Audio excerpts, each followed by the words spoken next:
Have you all ever been up here and totally forgotten your speech? And your response would be, well, of course not, Steve.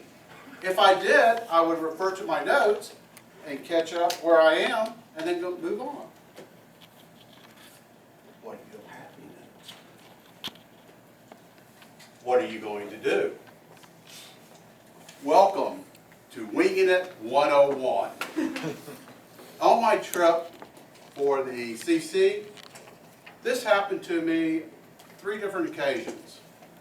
And like Toastmasters, where we teach you to organize your speech with an introduction, a middle, and an ending, I forgot my speech from the introduction, the middle, to the end.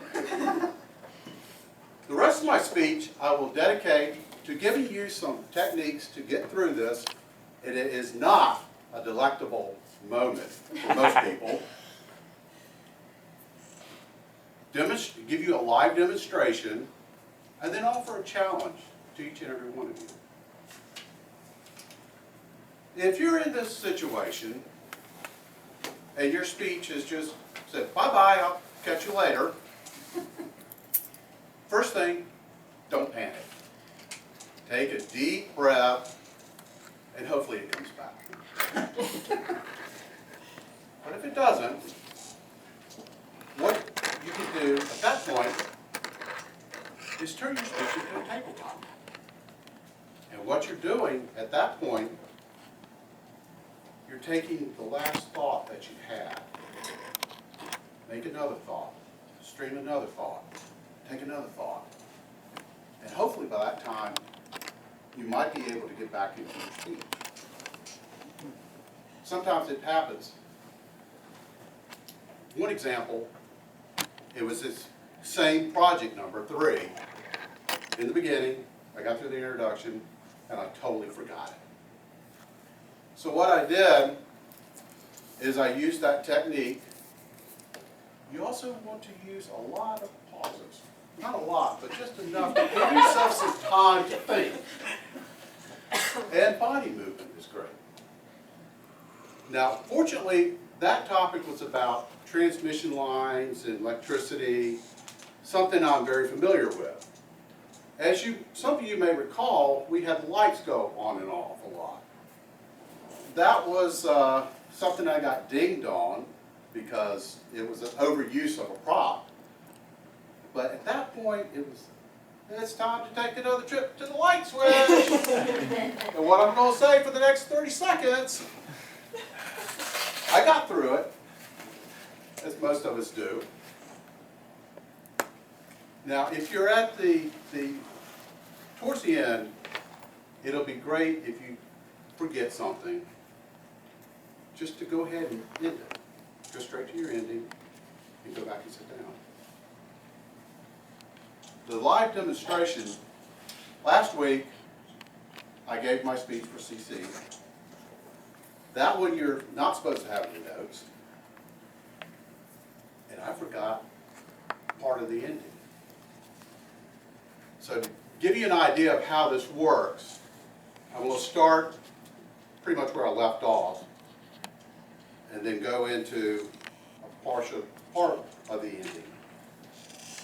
So my speech went something along the lines of this. Yes, there are risks associated with leaving the comfort zone. But there are far greater rewards. This time my thought went right out the door. And I said, the reward are knowing yourself.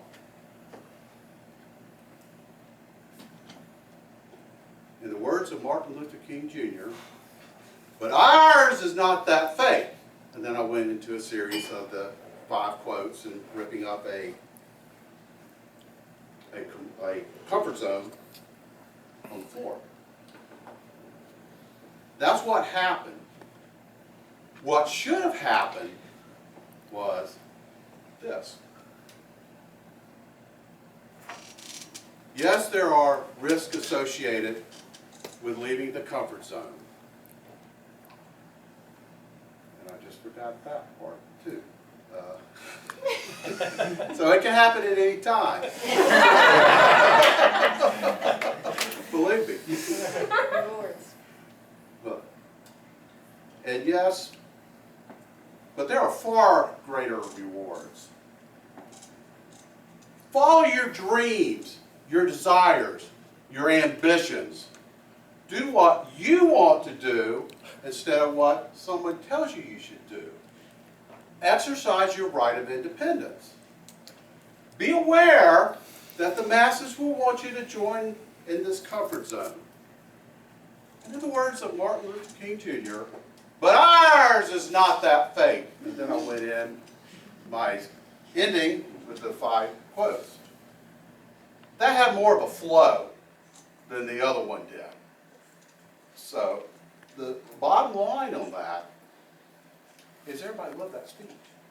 Nobody knew that I left something out. Only I did. I was disappointed in myself for leaving it out because that was the punch of the speech. But I challenge each and every one of you,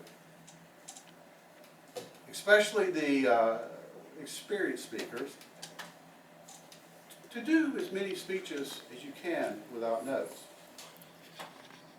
And for the speakers that are just beginning, I would encourage you to at least try it one time.